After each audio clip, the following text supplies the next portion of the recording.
రైతు భరోసాకు ఇప్పటివరకు కొర్రీలు వేస్తున్నటువంటి ప్రభుత్వం ఇప్పుడు కంప్లీట్గా దాన్ని కోతబెట్టే దిశగా ఆలోచనలు చేస్తున్నట్టు కనిపిస్తుంది. ఏదైతే ఎలక్షన్ల టైంలో ఎకరానికి పంటకి 7,500 అంటే కంప్లీట్గా ఏడాదికి కలిపి 15,000 రూపాయలు ఇస్తామని చెప్పి ఎలక్షన్లకు సంబంధించినటువంటి ప్రచారంలో చెప్పారు, మేనిఫెస్టోలో కూడా పెట్టారు. కానీ ఇప్పుడు సంవత్సరం దాటిపోయింది వాళ్ళ అధికారంలోకి వచ్చి. ఈ సంవత్సర కాలంలో రైతు భరోసా మీద రోజుకొక మాట చెప్తా ఉన్నారు, పూటకో మాట చెప్తా ఉన్నారు. ఒక్కో మంత్రి ఒక్కో రకంగా మాటలు చెప్తా పోతా ఉన్నారు. ఇస్తాము అనే చెప్తా ఉన్నారు, ఇయ్యము అని ఎక్కడ చెప్పట్లేదు. ఇస్తామని చెప్తా ఉన్నారు కానీ ఎంత ఇస్తారు, ఎప్పుడు ఇస్తారు, ఎలా ఇస్తారు అనే దాని మీద ఇప్పటివరకు క్లారిటీ లేదు. కానీ నిన్న దీని మీద కేబినెట్ సబ్ కమిటీ భేటీ అయింది. ఈ కేబినెట్ సబ్ కమిటీలో ఒక కీలక అంశం కూడా చర్చకు వచ్చినట్టుగా తెలుస్తూ ఉన్నది. అది ఏంటి అంటే రైతు భరోసా 7,500 కాదు, అంటే వీళ్ళు ఏదైతే మేనిఫెస్టోలో పెట్టారో 7,500 ఎలక్షన్ల ప్రచారంలో అసెంబ్లీ కావచ్చు, పార్లమెంట్ కావచ్చు, రెండు ప్రచార సభల్లో ఏదైతే 7,500 పంటకు అంటే సంవత్సరానికి 15,000 ఇస్తామని చెప్పారో, ఇప్పుడు అట్లా కాకుండా పంటకి కేవలం 6,000 రూపాయలు అంటే సంవత్సరానికి మొత్తం 12,000 రూపాయలు మాత్రమే ఇవ్వాలనే ఆలోచన కూడా, ఒక ప్రతిపాదన కూడా నిన్నటి సమావేశంలో వచ్చినట్టుగా తెలుస్తూ ఉన్నది. అయితే ప్రభుత్వం మా దగ్గర ఆర్థికంగా ఇబ్బందులు ఉందని వాళ్ళు చెప్తా ఉన్నారు ప్రభుత్వం. సో దాన్ని ఎట్లా భారం తగ్గించుకోవాలి, రైతు భరోసా ఇవ్వకపోయినా ప్రజల నుంచి, రైతుల నుంచి తీవ్ర వ్యతిరేకత వస్తుంది. కాబట్టి ఇవ్వాలి, ఏదో రకంగా ఇవ్వాలి, కొంత కోత పెట్టైనా ఇవ్వాలి, లబ్ధిదారుల సంఖ్య అయినా తగ్గించాలి, లేకుంటే అమౌంట్ అయినా తగ్గించాలి అన్న ఆలోచనలో ప్రభుత్వం ముందు నుంచి ఉన్నట్టుగా కనిపిస్తూ ఉన్నది. అందులో భాగంగానే నిన్నటి భేటీలో మంత్రులు కూర్చున్నప్పుడు ఈ అంశం కూడా ప్రస్తావనకు వచ్చిందట. 7,500కు బదులు 6,000 ఇవ్వాలి, 6,000 ఇస్తే కొంత ప్రభుత్వం మీద భారం తగ్గుతుంది. అంటే ఒక 3,000 రూపాయలు ఏడాదికి ఒక రైతుకు ఇవ్వాల్సిన దాంట్లో ఎకరానికి 15,000 అనుకుంటే అందులో 12,000 ఇస్తారన్నట్టు, అంటే 3,000 రూపాయలు ప్రభుత్వానికి మిగులుతుంది.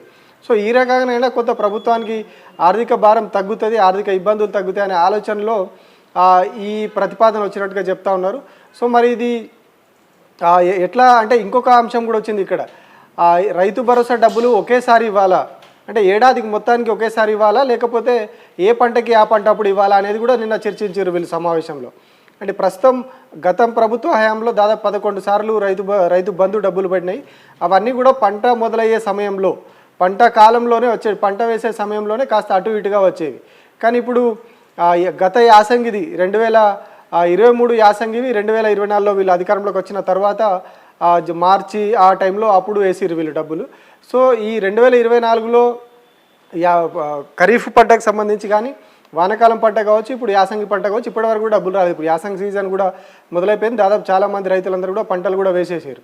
సో ఇప్పటివరకు కూడా ఈ రెండు పంటలకు సంబంధించిన డబ్బులు రాలేదు. గతంలో పంట వేసే టైంలోనే వచ్చేవి, ఇప్పుడు పంటకాలం అయిపోయినా కూడా ఇంకా డబ్బులు రావట్లేదు. సో ఇప్పుడు ఇంకా వీళ్ళు కొత్తగా ఆలోచన చేస్తున్నది ఏంటి అంటే, ఇప్పుడు ఒకేసారి ఇవ్వాలా ఏడాదికి కంప్లీట్గా, అయితే అది పంట అయిపోయిన తర్వాత ఇస్తారా, పంటకు ముందు ఇస్తారా అనేది కూడా ఇంకా వాళ్ళు చర్చిస్తూ ఉన్నారంట. కాబట్టి పంట వేసే సమయానికి ముందు ఇస్తే రైతులకు ఉపయోగకరంగా ఉంటుంది, పెట్టుబడికి ఉపయోగపడుతుందని ఈ రైతు బంధు తీసుకొచ్చినటువంటి ముఖ్య ఉద్దేశమే అది. పెట్టుబడి సాయం పేరుతోని దానికి రైతు బంధు అని పేరు పెట్టి తీసుకొచ్చిన ఉద్దేశమే రైతులకు పెట్టుబడికి సాయంగా ఉంటుందని చెప్పి తీసుకొచ్చారు. కానీ కేబినెట్ సబ్ కమిటీ భేటీలో చర్చకు వచ్చిన అంశాలను బట్టి చూస్తే ఇది ఒక ఏడాదికి ఒక్కసారి ఇవ్వాలి, అంటే మళ్ళీ రైతులు పంట వేయడానికి అప్పు తెచ్చుకోవాలి, పెట్టుబడి డబ్బుల కోసం అప్పుల కోసం తిరగాలి, అప్పులు తెచ్చుకొని ఆ తర్వాత వీళ్ళు ఎప్పుడో సంవత్సరానికి ఎప్పుడో ఇస్తే దాన్ని మళ్ళీ ఆ అప్పులకు వడ్డీలకు అది అక్కడికక్కడికి సరిపోతుంది. సో ఇట్లాంటి పరిస్థితి చేసేలాగానే ఇప్పుడు కనిపిస్తూ ఉన్నది. ఇవన్నీ కూడా నిన్న కేబినెట్ భేటీలో చర్చించినట్టుగా తెలుస్తూ ఉంది. వీళ్ళేవి అఫీషియల్గా ఏవి చెప్పలేదు, బట్ ఇన్నర్గా జరిగిన చర్చ ఇది. లోపల వీళ్ళు చర్చించిన అంశాలు ఇవన్నీ ఎట్లా విడతలు అంటే ఈ తగ్గించడంలో కూడా ఉద్దేశం అదే. 7,500 ఇస్తే ఒకేసారి ఇవ్వడం అంటే 15,000 ఒకేసారి ఇవ్వడం ఇబ్బంది అవుతుంది, లేదు అయినా సింగిల్గా ఇచ్చినా కూడా ఇబ్బంది అవుతుంది. సో అట్లాంటప్పుడు ఏం చేయాలి, దాన్ని 6,000కు కుదించి 6,000 2 సీజన్లకు 2 సార్లు ఇవ్వడం. ఇప్పుడు ఏదైతే వీళ్ళు గత ప్రభుత్వం 5,000 ఇచ్చిందో, ఇప్పుడు వీళ్ళు దాన్ని ఒక 1,000 రూపాయలు పెంచేసి 6,000 రూపాయలు వానాకాలంలో ఒకసారి, యాసంగిలో ఒకసారి 6,000 ఇచ్చే ప్లాన్ చేసినట్టే కనిపిస్తుంది. అంటే మొత్తంగా కోత పెట్టాలి, రైతు భరోసాలో కోత పెట్టేసి నిధులు ఏమంటారు ఆదాయం తక్కువగా ఉంది ప్రభుత్వానికి, ఖజానాలో డబ్బులు లేవనే కారణం చెప్పేసి దీన్ని పక్కకు పెట్టే ప్రయత్నాలే కనిపిస్తూ ఉన్నాయి. ఎందుకంటే వీళ్ళు దానికి చెప్తున్న కారణాలు కూడా రకరకాలుగా ఉన్నాయి. రైతు భరోసా ఇవ్వడానికి 7 ఎకరాల వరకు అని ఒక పరిధి పెడతామని చెప్పి ఒకటి చెప్పారు, అంతవరకే ఇస్తాం, 7 ఎకరాల లోపు ఉన్న వాళ్ళకన్నారు. ఆ తర్వాత మళ్ళీ ఒక కుటుంబంలో ఒకరికే ఇస్తాము అని చెప్పారు. సో ఒక కుటుంబంలో ఒకరికి ఇచ్చినప్పుడు మళ్ళీ కుటుంబంలో ఒకరికి ప్లస్ 7 ఎకరాల దానికి పరిమితి పెట్టినప్పుడు సో ఇవన్నీ కూడా కన్ఫ్యూజన్ క్రియేట్ చేసే అంశాలు ఎక్కువ ఉన్నాయి. అన్నిట్లలో కూడా వీళ్ళు కన్ఫ్యూజన్ క్రియేట్ చేస్తూ ఉన్నారు తప్పితే ఇప్పటివరకు ఏ ఒక్క అంశం కూడా ముందుకు పడలేదు. వీళ్ళు చాలా తీసుకుంటామని చెప్పారు. ఇందులో వ్యవసాయేతర భూములకు కూడా ఇచ్చిర్రు అని చెప్పి గతంలో చెప్పారు. వ్యవసాయేతర భూములు అంటే ఇప్పుడు తెలంగాణ వచ్చిన తర్వాత రైతు బంధు స్టార్ట్ అయిన కొద్ది రోజుల తర్వాత కూడా ఈ భూముల రేట్లు పెరిగేసరికి చాలా వ్యవసాయ భూములు కూడా ఫ్లాట్లుగా మారినాయి, కమర్షియల్ ల్యాండ్స్గా నాలా కన్వర్షన్ అయిపోయి కమర్షియల్ ల్యాండ్స్ కిందకి వెళ్ళిపోయినాయి.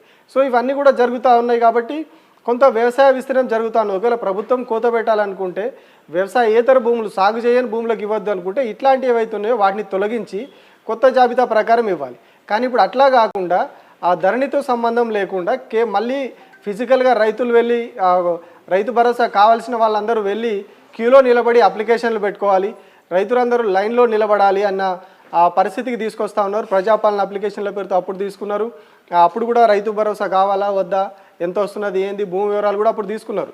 సో దాని ద్వారానే ఇవన్నీ వస్తాయని అందరూ అనుకున్నారు. కానీ ఇప్పుడు మళ్ళీ కొత్తగా ఒక వెబ్సైట్ కానీ ఒక మొబైల్ యాప్ కానీ క్రియేట్ చేసి, అంటే ఇంకా తయారు చేసి అందులో అప్లికేషన్లు పెట్టుకుంటే అప్పుడు వాటిని ప్రభుత్వం పరిశీలించి ఆ తర్వాత రైతు బంధు పైసలు ఇవ్వడానికి ప్రణాళికలు చేస్తామని చెప్పి చెప్తా ఉన్నారు. సో ఒకవైపు ఏమో విధి విధానాలు ఖరారు కాలేదు కేబినెట్ సబ్ కమిటీలో, ఇంకొక వైపు తీసుకుంటే వెబ్సైట్లో పెట్టేసి ఆన్లైన్లో అప్లికేషన్ చేసుకోవాలని చెప్పి చెప్తా ఉన్నారు. ఇంకొక వైపు ఏమో సంక్రాంతి లోపు రైతు బంధు ఖచ్చితంగా ఇస్తాము, రైతు భరోసా డబ్బులు సంక్రాంతి ఖచ్చితంగా ఇస్తామని చెప్పి తుమ్మల నాగేశ్వరరావు పదే చెప్తా ఉన్నారు. సాగు భూములకే ఇస్తామని చెప్తా ఉన్నారు. సో మరి సాగు భూములను ఎట్లా గుర్తిస్తారు? సంక్రాంతికి గట్టిగా 14 రోజులు లేదు.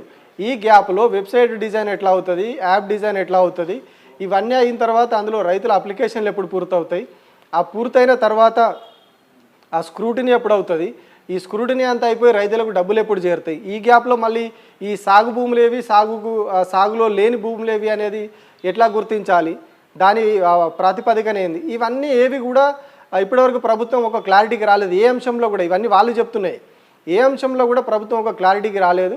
కానీ సంక్రాంతికి ఇస్తామనే మాట మాత్రం చెప్తా ఉన్నారు. సో ఇప్పుడున్న పరిస్థితుల్లో వస్తే సంక్రాంతికి కూడా రైతు భరోసా వచ్చే పరిస్థితే లేదు.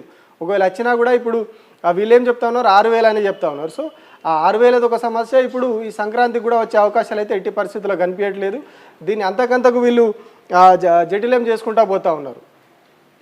సో ఇది ఎట్లా ఇస్తారు, ఏ ప్రాతిపదికన ఇస్తారు, ఈ ఆన్లైన్ ప్రక్రియ ఎప్పుడవుతుంది, ఇదంతా కూడా ఒక కన్ఫ్యూజన్ క్రియేట్ చేసి రైతులలో ఒక గందరగోళ పరిస్థితి చేసి అసలు ఇక వద్దు ఈ తలకాయ నొప్పి అని రైతులు వదిలేసుకునే పరిస్థితి తీసుకొచ్చేలాగానే కనిపిస్తూ ఉన్నది. ఎందుకంటే వీళ్ళు సాగు చేసే భూములకే ఇస్తామని చెప్పి అంటూ ఉన్నారు. ఏడాదికి ఒకసారి ఇవ్వాలా, 2 సార్లు ఇవ్వాలనే దాని మీద కూడా చర్చ చేస్తూ ఉన్నారు. సో ఈ టైంలో ఉద్యాన పంటలు ఉంటాయి, పండ్ల తోటలు కావచ్చు, ఆయిల్ పామ్ కావచ్చు, ఇట్లాంటి పంటలకు ఒకసారి పంటను పెడితే అదొక 20 ఏళ్ళు 30 ఏళ్ళ వరకు పంట అట్లాగే ఉంటుంది. దానికి ప్రతి ఏడాది ప్రత్యేకంగా నాటడం కానీ అదేముండదు, ఖర్చులు ఉంటాయి కానీ నాటడం అనేది ఉండదు. సో దానికి మరి ఎట్లా ఇస్తారు వాళ్ళు ఒకేసారి పంట వేసి 30 ఏళ్ళు నడిపిస్తూ ఉన్నారు కాబట్టి దానికి ఒకసారి చేసి మిగతా రోజులన్నిటికీ కూడా రైతు భరోసా డబ్బులు ఇవ్వకుండా ఎగ్గొడతారా, కేవలం ఒకసారి ఇచ్చి వదిలేస్తారా? అంటే సాగు అంటున్నారు వీళ్ళు, సాగు అనేది వీళ్ళు ఒక్కటేసారి పెడతా ఉన్నారు కాబట్టి వరి అయితే ఎవ్రీ సీజన్లో నాటాల్సి ఉంటుంది. మొక్కజొన్న కావచ్చు, అదేది వానాకాలంలో అయితే వానాకాలం, మళ్ళీ యాసంగి అయితే యాసంగికి నాటుతారు, విత్తనాలు వేస్తారు కాబట్టి దానికి అప్పుడు ఇవ్వాల్సి ఉంటుంది. సో అట్లాగే పత్తి విషయంలో కూడా సమస్య ఉన్నది. పత్తి కూడా 8 నెలల పాటు పంటకాలం, సో దానికి ఎట్లా వస్తుంది? సో ఇవన్నీ కూడా కంది విషయంలో కూడా అలాగే. సో ఇట్లాంటివన్నీ కూడా కన్ఫ్యూజన్ క్రియేట్ చేస్తూ ఉన్నది ప్రభుత్వం. అట్లాగే ఏదైతే వాళ్ళు ఎలక్షన్ల టైంలో ఇచ్చినటువంటి 7,500 రూపాయల హామీ ఉందో ఆ హామీ విషయంలో కూడా ఇప్పుడు మాట తప్పే పరిస్థితులు కనిపిస్తూ ఉన్నాయి. కేవలం 6,000 రూపాయల వరకు ఇచ్చేసి చేతులు దులుపుకునే పరిస్థితులు కనిపిస్తూ ఉన్నాయి. అది కూడా ఎట్టి పరిస్థితుల్లో ఇప్పుడున్న వీళ్ళు చెప్తున్న కండిషన్లు కావచ్చు, ఆన్లైన్ అప్లికేషన్ కావచ్చు, సాగు భూముల నిర్ధారణ కావచ్చు, ఎందుకంటే ఇప్పటివరకు విధి విధానాలు ఖరారు కాలేదు, సాగు భూముల గుర్తింపు కాలేదు, ఏ ఒక్కటి కూడా ముందుకు పడలేదు ఇప్పటివరకు. రైతు భరోసాకు సంబంధించి వీళ్ళు పెడుతున్న కండిషన్లలో లబ్ధిదారుల ఎంపిక కూడా ఏది కూడా పూర్తి కాలేదు. సో ధరణి ప్రకారం తీసుకోమంటున్నారు కాబట్టి ఎక్కడ కూడా ఇప్పటివరకు పలానా వాళ్ళు లబ్ధిదారులు అనడానికి ప్రభుత్వం దగ్గర వీళ్ళు కొత్త విధి విధానాలు ఏవి కూడా తీసుకురాలేదు కాబట్టి ఖచ్చితంగా సంక్రాంతికి కూడా రైతు భరోసా డబ్బులు వచ్చే పరిస్థితి అయితే లేదు.